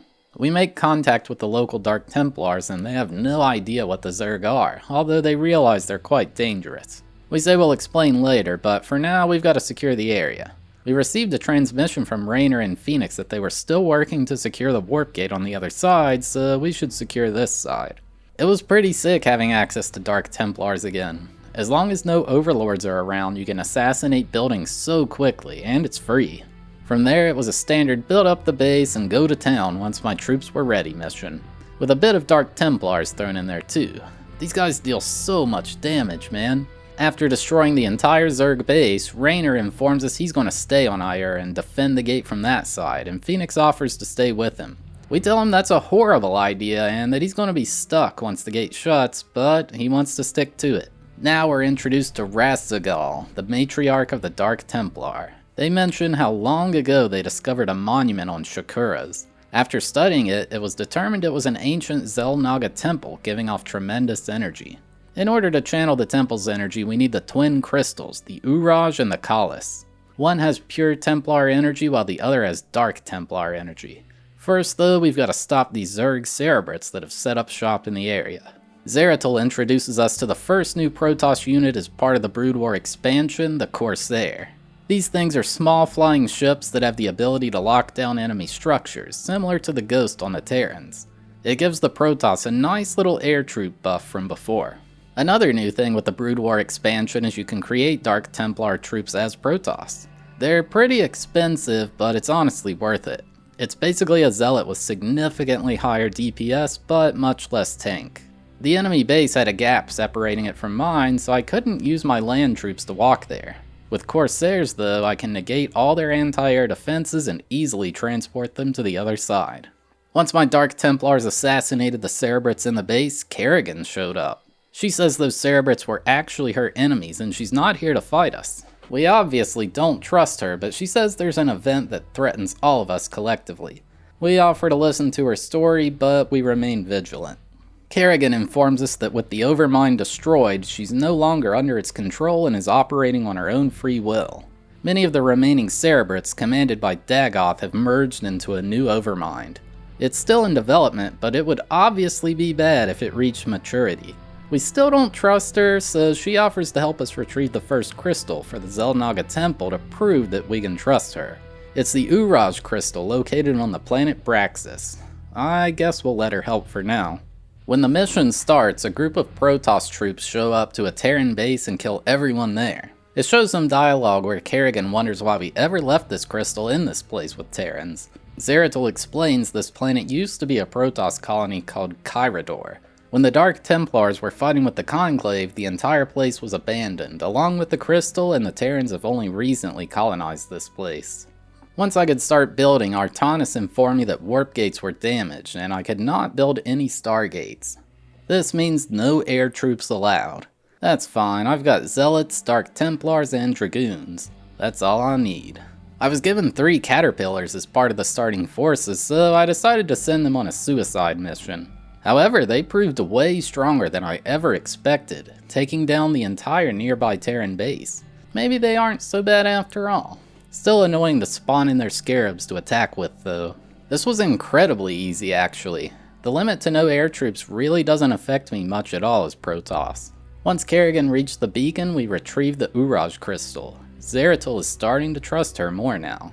Some guy calling himself Admiral Alexei Stukov says he is part of the United Earth Directorate, and he is taking control of all of the Terran colonies. Since we've attacked Terran forces, that means we are in violation of the UED. Zeratul is like, Earth? I think I heard Raynor talk about that place once. So now we've got to deal with these clowns. This mission is unlike any other we've seen so far. I was just given a bunch of troops, and there are not really any bases. The UED have power generators guarded by several anti-air turrets and bunkers. If you just fly in all willy-nilly, you get wrecked. By using shuttles, I can just bring in the ground units to safely destroy all the anti-air guns. There were some problematic placements of them, like this turret along the ledge. The Dragoons couldn't really reach it without vision, so I just had to accept that I'd take some damage with my scouts. I then made my way to the first power generator and destroyed it. Artanis tells me that all the turrets in the area have been deactivated, so now I can safely destroy them with everyone. It's basically a divide and conquer type mission with no building, and it's heavily focused on micromanaging where you move your troops. I kind of liked it. After the second power generator, I started to encounter siege tanks. These things are awful to deal with. The nearby turrets give them vision of my Dark Templars, so that's not really an option. There were even some times when the siege tanks would snipe me from off screen while still covered up by fog of war. It was basically a matter of understanding when I could safely destroy something and when I had to just face tank it with all my troops at once and accept some losses. The biggest problem here though was the AI pathing. I'm just trying to destroy this power generator from a safe distance and these idiots keep flying over next to the anti-air guns. Oh my god, please listen to what I say. Go where I'm telling you. Every time you destroy a power generator, you get a bit more new troops, which is pretty helpful. For the 2 final generators, there were ghosts causing quite a problem. They're invisible and they lock up my units. Thanks to saving and loading, I know where they are and can just throw a little Psystorm on that spot. After that, there were mines littered in the area. My observer reveals hidden units, so I can safely blow them up with a Dragoon. Slow and steady wins the StarCraft mission. That's what they say. Finally, after well over half an hour of meticulously taking out one thing at a time, I took down the 4th generator. Only one to go. The final one was honestly pretty easy. I received way too many reinforcements this time around that... Oh, right. If Artanis dies, the mission is instantly failed. Maybe I should have him hang back. Alright, I blew it up and that mission was finally done. Around 2 hours. Sheesh. The UED has stopped attacking us, so now we're over the planet Char, where the Kalis crystal is. We sense a large power source near it, which turns out to be the Overmind. Artanis believes that if we damage the Overmind enough, the nearby Zerg should become docile and we can safely retrieve the crystal. This mission has 2 objectives, but only one has to be completed. I could either retrieve the crystal with a drone, or I can go beat up the Overmind. Also, I'm in control of both Protoss and Zerg forces, kind of like the final mission in the regular campaign. I didn't know which objective I was going to do, but I did know that I needed to start with Old Reliable, build a ton of drones to farm resources, then buy my upgrades, then spam troops. Man, when you're controlling 2 bases, this game lags so badly. There's an option to turn up game speed, and I had it cranked up to the max. Didn't even matter. Probably getting a solid like 7 or 8 FPS here. Actually, scratch that. If you thought that was bad, look at this. maybe 4 frames per second? My goodness, how is it this slow? It was frustrating too, because if I wanted to issue a command, I had to make sure to press the button on the frame that the game actually registered rather than the several lag ones. Outside of the insane lag, this mission didn't have anything remarkable about it. I opted to destroy the Overmind, and it was quite easy to overcome the base with Zerg air and Protoss ground troops. Nice to have an easy mission for once. The Matriarch informs us that while we were gone, Aldaris has become a traitor. He plans to destroy the Dark Templar base in Shakura's, and we've got to kill him. Zeratul remarks that this is very strange for the Matriarch to say, but we will do as we are told. Time to die, buddy. This mission gave me access to a new troop called Dark Archons. I'll be honest, I didn't use these guys very much. However, they do have one really cool ability where they can possess enemy troops to bring them to your side. We should just use that on Aldaris, and then he'll stop being a traitor, right? I have no idea what the AI was thinking here, but it decided to drop a caterpillar from a shuttle directly in the midst of my horde of troops. It just insta-died. Oh my god, that was hilarious. There are 3 Templars marked on the map with yellow dots. When I killed the first one, it turned into a puff of smoke. Aldaris taunted me, saying that was merely a phantom. Well, dang. I swear, I had like infinite money on this mission. Not literally, but it was impossible to use what I had up. I had so many Dragoons that their bases just evaporated so easy. Honestly, I bet you could build anything in this one and still win. There are just way too many resources to harvest. Once I destroyed the 3rd and final Phantom, we ordered Aldaris to surrender to us. He says he'd rather die than do that because we lost our way as soon as we allied ourselves with Kerrigan. We say no, she's changed, but then she shows up and kills Aldaris herself. She says she used us to kill the renegade Cerebrits, and we played right into her hand. Well, shoot. Artanis is distraught that we were tricked so easily, but Zeratul admits killing the Zerg is the only hope we have to survive. He then questions the Matriarch and wonders if she has been bothered by Kerrigan's betrayal. She assures us she's still the same old Matriarch we all know and love, and now we've got to take those crystals to the Xel'Naga Temple. It's time to purge this place of Zerg once and for all. Hey, remember like 5 hours ago at the start of this video how I found a trick to quickly move between 2 bases? Yeah, this mission is where I actually figured that out. Control groups are awesome. You spawn with 2 bases, each containing one of the crystals. They're separated by a sea of Zerg structures, so the first thing to do is clear that mess out. It'll be nice to have them reconnected. After that, I just slowly made my way inward toward the temple, clearing all Zerg forces and structures that I encountered along the way. It was kind of like an onion, just taking it apart layer by layer until I reached the center. Once I made it to the Xel'Naga Temple, Zeratul and Artanis said they were going to deploy the crystals. I had to protect the temple from being destroyed for 15 straight minutes. This is supposed to be a tough defense, however, I had an interesting strategy. I just built like literally over 100 photon cannons surrounding the temple. I figured there was absolutely no way they would get past these, especially since they will stop to destroy them before they go for the actual temple. Oh god, I forgot Guardians outrange these things. Yeah, this is a problem. Okay, I built a few scouts, that should take care of them. That was close. It was so funny to see them try to rush the temple, but they're just met with a wall of like 8 trillion turrets. There is just no scenario where this works out for them. Once time had ran out, Zeratul told us to get into the temple and prepare ourselves. We get an update on how Zeratul and Artanis prepared to use the crystals within the temple.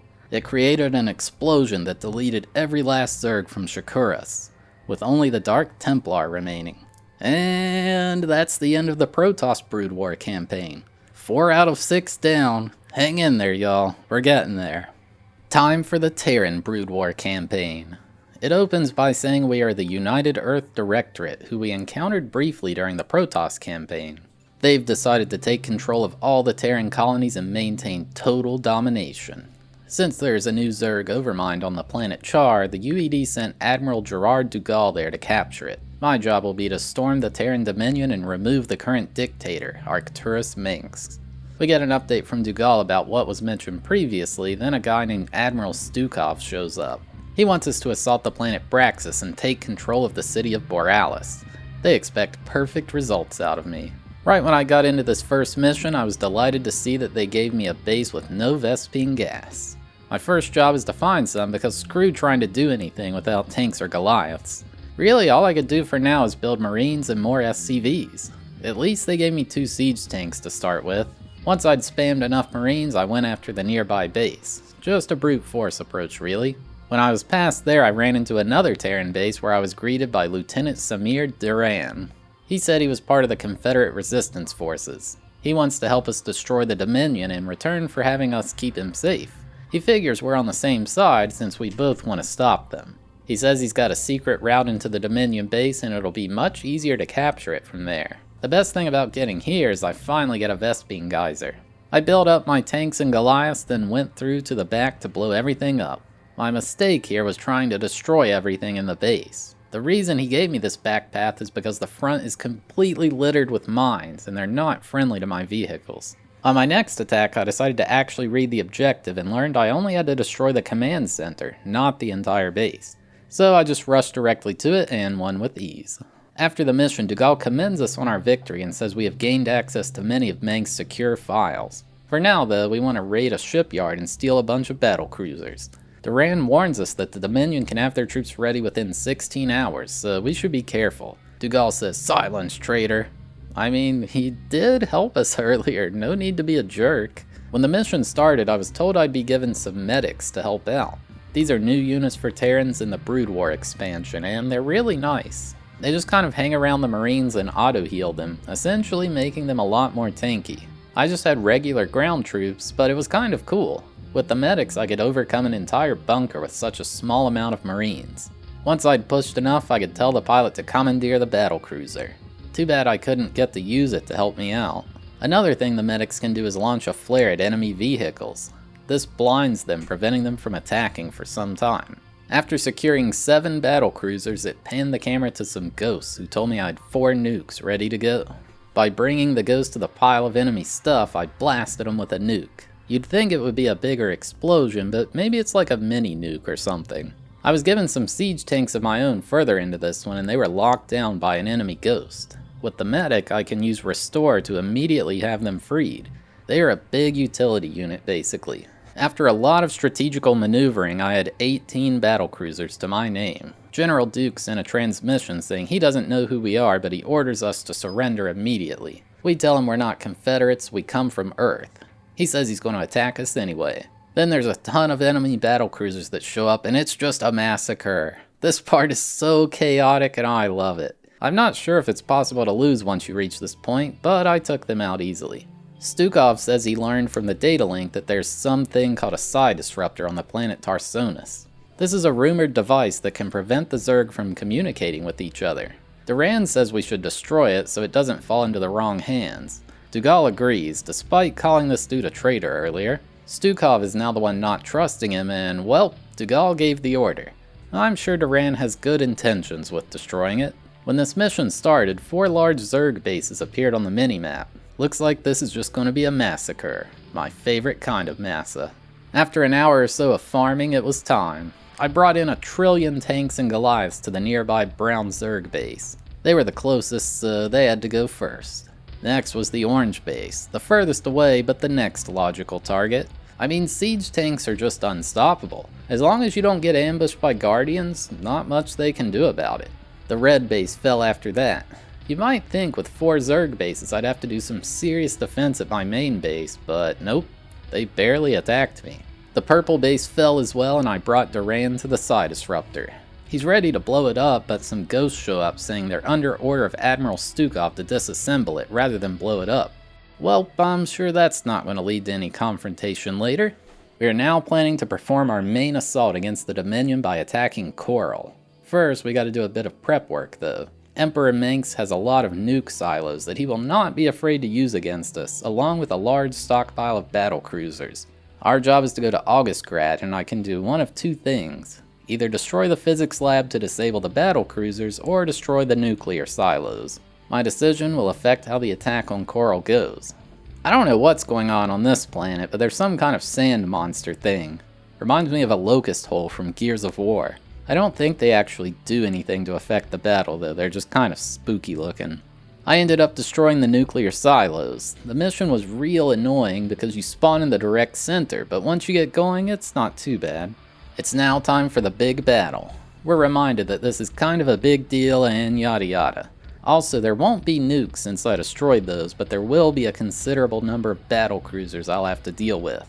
Right away, my base started getting lit up by like 10 battle cruisers. Thankfully, they only destroyed the turrets at the edge and not the entire thing. I thought I was done for. Actually, scratch that. They attacked my base a couple minutes later. I guess I was given a ton of Goliaths to fend them off. I definitely feel like dealing with those at the start is way better than dealing with a ton of nuke launches. Every now and then some more would show up, but nowhere near how many there were at the start. That means the nukes would have continued after the start as well. One thing I was struggling with in this one was a pile of siege tanks on the opposite side of a bridge. It just bottlenecks my troops to get obliterated, and it's not good for me. I just ended up building a battlecruiser to take them out since I couldn't really think of anything else. I made it to Mink's base and immediately got wrecked by a bunch of mines. Ugh, these are so annoying. Gotta bring something to reveal them now. Also, there was a giant scorpion just vibing in my base. It wasn't doing any harm, but I'm sorry, it just had to die. How could I not do that? I didn't feel like dealing with any of those mines or anything, so I just built like 20 battle cruisers and rushed the enemy command center. My only objective was to destroy it, so why not? It's like that Area 51 raid from Facebook. They can't stop all of us. Mink says he wants to talk to our leader, and we both commend each other on how strong our respective forces are. Minx assures us he will overthrow the UED, but we tell him he's about to be executed. Just before we can take him, none other than Jim Raynor shows up and extracts him with a warp from his Protoss buddies. We've detected that Raynor escaped to a Protoss camp on their home planet of Ire near a functional warp gate. Well, seems like they succeeded at holding down the fort in the last campaign. There's also a lot of docile Zerg forces nearby, so that's nice. Going into the mission, it shows a massive pile of Zerg Mutalisks. A new Terran troop, the Valkyrie, shows up to dispose of them. These things are kind of like aerial Goliaths, I guess. They aren't tanky, but they sure do a lot of damage to air troops. They can attack ones on the ground though. A few minutes in and I was informed the warp gate was activated, which caused all the Zerg nearby to become hostile. Cause we can't have things being easy, now can we? I was prepared to grind this one out like any other mission, but I actually discovered a pretty sick strat.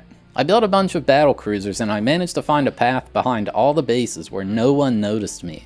Since my only objective was to destroy Jim Raynor's command center, I could sneak past literally everything and win this one so fast. It worked beautifully. 2 huge Zerg bases as well as the massive Protoss base, and I didn't touch any of it. I really like the way I did this one. We're prepared to capture Manx and Raynor, but then something goes wrong.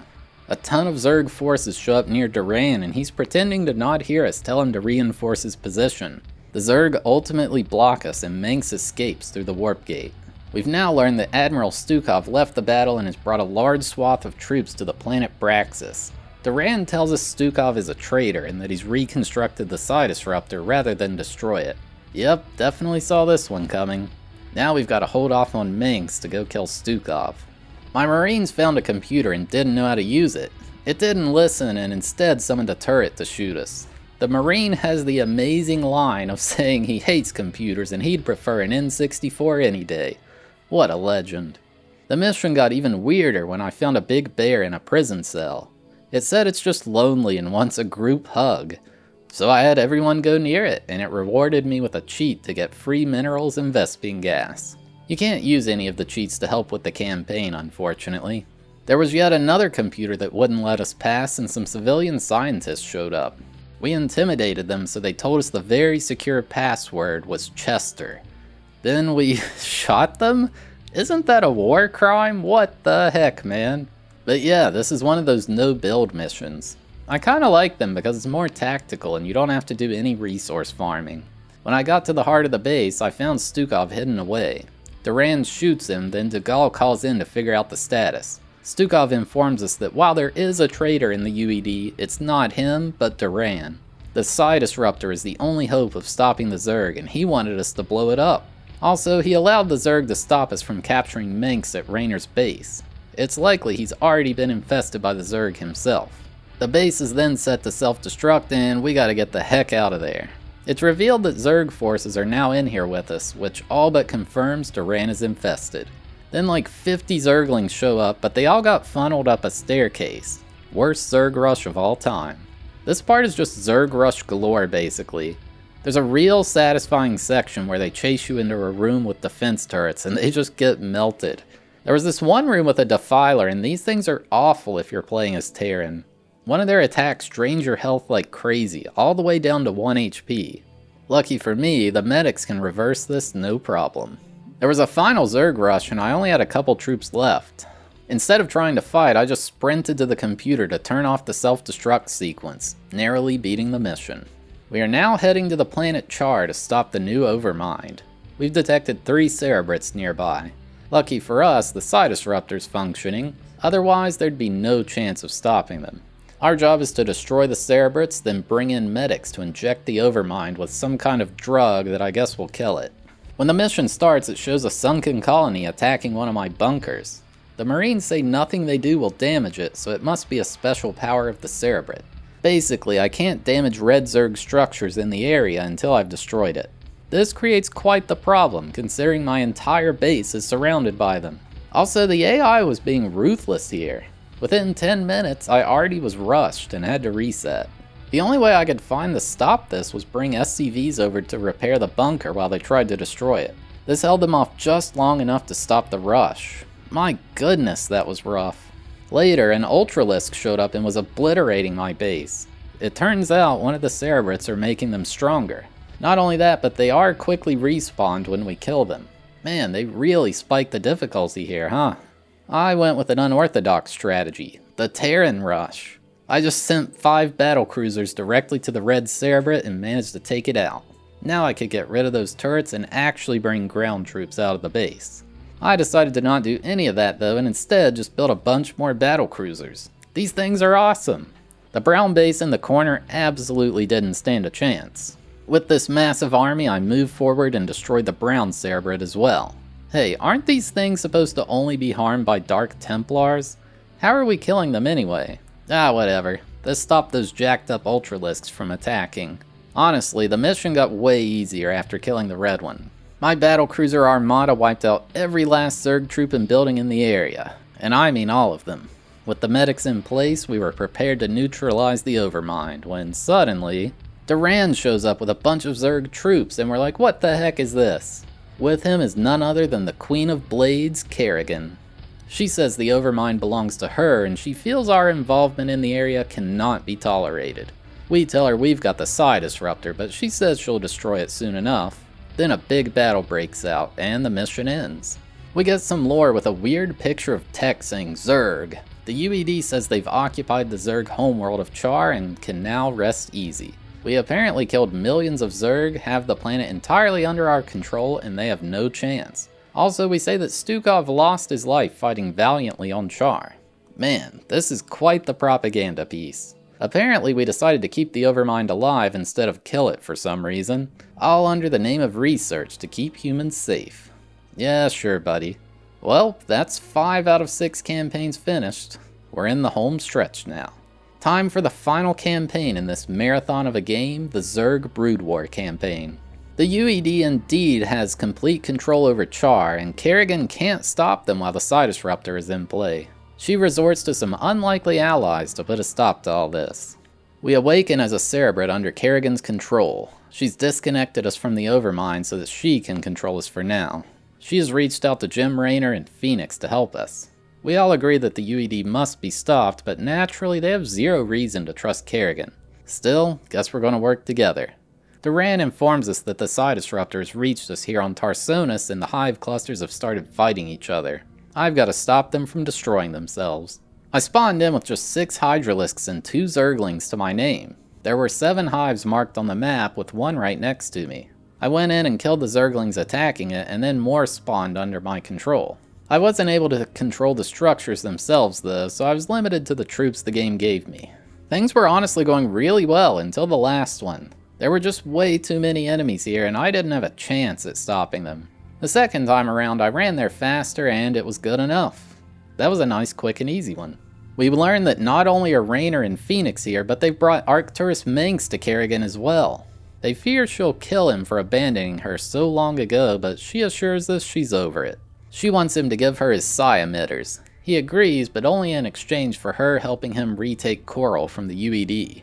Raynor shows up with some troops and they destroy the power generator for the psi disruptor. With it temporarily offline, we take a psi emitter into the area. We can use an SCV carrying this to bring any nearby Zerg to our side. It all started with just converting a couple nearby drones to build a hatchery. From here, I can build an entire base. It had been well over 30 hours since I last used the Zergs, so I was a bit rusty. The rust wore off quickly enough, and I eventually had a fully functional base going. They almost never attacked me, so I had more than enough time to amass a huge attacking force. With that, I steamrolled their base, taking the psi disruptor with it. Super easy. Raynor, Phoenix, and Mengsk still don't trust Kerrigan at all. With the psi disruptor destroyed, she could turn on them at any moment. They are sure that she wants to stop the UED though. She assures us she's on our side and we're readying for the assault. Before that, we need to obtain a stockpile of minerals. She thinks we should steal resources from the colony of Moria. After a little meeting, Duran and Kerrigan talk between themselves about how she knows they don't trust us, but they have no choice to for now. She seems to have bigger plans after all this. This is quite a different mission in that the objective is simply to obtain 10,000 minerals. It creates a balance scenario where you have to spend minerals to protect the base, but you don't want to spend too many so that you can actually end the mission. I just treated it like any other. I figured there would be enough minerals scattered around if I just killed everything. So I slowly started pushing my way outward, killing everything I saw along the way. Once I'd amassed a fleet of Guardians and Mutalisks, I went on the offensive. The nearby base didn't stand a chance whatsoever. Since I'd already purchased all the structures and upgrades I needed, I only needed to mine and meet that goal. It took about an hour and a half or so to knock this one out. Kinda just became a waiting game toward the end. Another easy one. Or maybe I was just getting better at the game. With all these resources, we're ready to fight. Kerrigan says Raynor and Phoenix will assault the outer fortifications while she will take her Zerg and strike the heart of the base. It's a pretty sick way to start. You get to use that 10,000 minerals right off the bat. I felt like I had infinite, but I knew I should still be farming more. An Ultralisk shows up to attack, and it appears the UED have Zerg forces under their control, so we'll be fighting both types of enemy. With so many minerals to go through, I figured it'd be a good idea to spawn some kamikaze Zerglings. They don't cost any Vespene gas, so it seems worth it.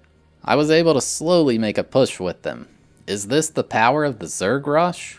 Meanwhile, I still had all the regular Mutalisks I normally build. I felt like I was doing incredibly well here. Slowly and methodically, I pushed further and further away with spamming Zerglings the entire time. It was really fun. Finally, I had my full armada of Guardians and Mutalisks and actually went to work. I just love blowing up buildings with Guardians. It just happens instantly. Really, they didn't stand a chance. I'm not sure why it gives you 10,000 minerals to start here, but hey, I'll take it. This one was a lot of fun. Kerrigan congratulates us on a job well done, and Mengsk is eager to take over as Emperor of the Dominion again. I'm sure she's going to let that happen just fine, right?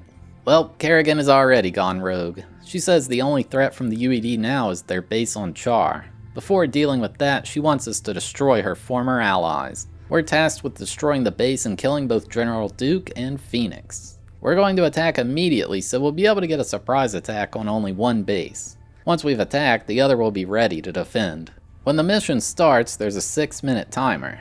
During this, you can freely attack any enemies you want. It's kinda cool to do, honestly. With what little troops I was given, I was only really able to destroy one of the outer bases, but I guess I'll take it.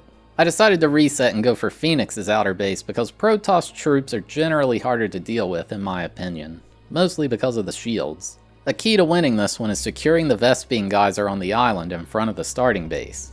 I decided to just spam anti-air turrets here because that's the only way to reach it, so it should work, right? Oh yeah, if you're wondering, the lag absolutely did not stop. It was so awful in this mission because there's just way too many troops on screen. It's honestly kind of surprising this game was even able to run on an N64. With the outer bases taken care of, I could create as many troops as I wanted without hassle.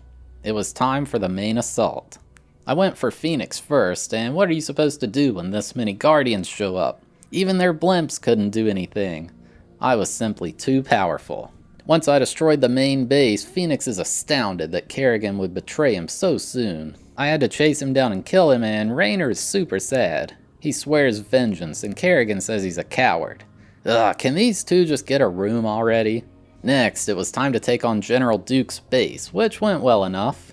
He shows up in his little battle cruiser ready to fight. Once I'd taken care of him, Manx is livid. Yeah, it turns out Kerrigan was definitely holding a grudge on Manx for leaving her behind. She says she'll leave him there to be in the ruins of his failed empire. Our victory is short-lived, as it seemed the UED has sent a massive army of Zerg directly to Tarsonis to stop us. Well, we've got the place to ourselves now, so it should be easy, right? When I started this mission, I was in control of 5 separate Zerg bases. However, most of them were in absolute shambles. These rogue Zerg troops were destroying me. After all my bases except one were destroyed, we learn of what's going on. The UED brought scientists to Tarsonis to maintain better control of the Zerg via the Overmind. That's how they're so coordinated now. The obvious strat here is to retake those nearby bases that were captured. They haven't really had time to build much up, so if I can take those out, I'll have essentially infinite resources to play with. Once I'd taken all of them, I had minerals and Vespene gas out the wazoo. It was time for the final attack. First, there was a rather large Zerg base next to the Terran one. Figured I may as well kill those dudes first. Seriously, what are you going to do when like 36 Guardians show up at your doorstep? Nothing, that's what. After that, it was time for those scientists. Really, this was just a big time waster. It took a while to get it started because of all those attacks from the nearby bases, and after that it was pretty free. In an insane twist, the game didn't count my clear here. Near the start of the mission, I was showing someone in chat what cheats I had unlocked. Apparently, I accidentally turned one on and the game was like, well, you cheated, no win for you. Cool, I get to do that one all over again. Well, after wasting another hour and a half, I was actually done with that one. So now Kerrigan wants us to head to Shakuras so we can capture the Dark Templar matriarch Rassigul. Duran says their pylon clusters are generating an electromagnetic field, preventing me from making air troops. Well, this is sure gonna suck. Duran suggests we head to the Protoss outpost of Talamantros to overload their power grid. That will give us the diversion needed to capture the matriarch. The minimap for this one is wild looking. I guess all those blue dots are pylons. Man, without being able to build my Mutalist Guardian combo, I was just lost. My best idea was spamming Zerglings, but that doesn't really make use of Vespene gas. Eventually I settled on spamming Hydralisks and Ultralisks. It seemed to get the job done well enough on this nearby Protoss base. I just had to destroy all the forces at the 5 ends of the pylon power grid. It was going pretty well. I was surprised, but maybe the devs intentionally made this one easier. It would suck to fight a normal enemy with no air troops allowed. Once I'd brought Duran to the last segment, he informed Kerrigan and they set the power grid to explode. The Protoss base in the center was revealed, then it all blew up in a huge explosion. Well, I'm sure it would have looked cool if they had more memory to work with. Kerrigan is all hype about going to defeat the UED in the new Overmind when Duran is like, hey, don't we need a Dark Templar to officially harm it? And wouldn't you know it, who other than Zeratul shows up, irate that we've captured the matriarch.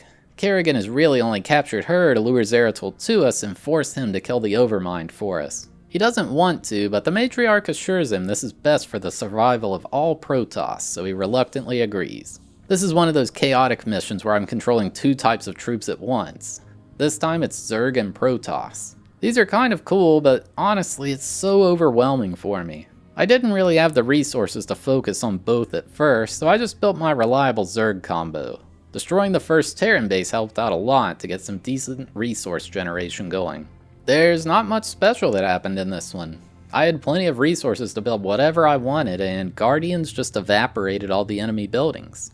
Once I'd cleared it all out, Zeratul came in, delivering a killing blow to the Overmind. He says to give the matriarch back, so Kerrigan asks her to leave. However, in a twist, Rassigul says she wants to stay with Kerrigan. Apparently, her mind was corrupted long before Zeratul even arrived, and now she's essentially a puppet for the Zerg. Kerrigan's plans are getting kinda wild, man. Now we've stopped the Overmind problem, but Zeratul has captured the matriarch. They plan to travel with a warp by hiding behind the remnants of the UED troops. Apparently, we have 30 minutes before they can leave, so I'll have to stop them quickly. We're heading to Char to capture Zeratul and the matriarch alive. With this being a speed mission, I was a bit worried. Thankfully you spawn in with a base that's already got pretty much every structure you would need. I spent about 15 minutes building Guardians and Mutalisks as quickly as I could, then I went for the kill. This stupid blimp outside their base along with a High Templar was giving me so much trouble. It took a few resets, but eventually I got past that and there was nothing left to stop me. I leveled the entire base with more than enough time to spare.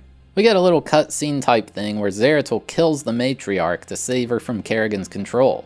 Kerrigan's in disbelief and she lets him leave because she sees he is a worthy warrior.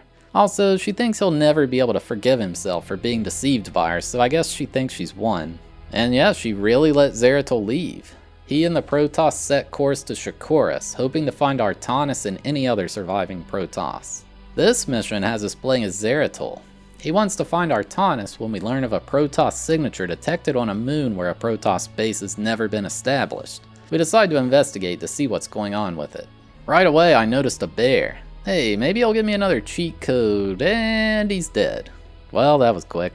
We run into a Terran base and Zeratul is appalled to see a makeshift pylon structure housing a stasis cell for some kind of Protoss-like creature. Something then goes wrong with the cell and it explodes. There was quite an annoying base after that, which is where the Dark Archons came in. I possessed all the Terran vehicles and they were way better at destroying themselves than me.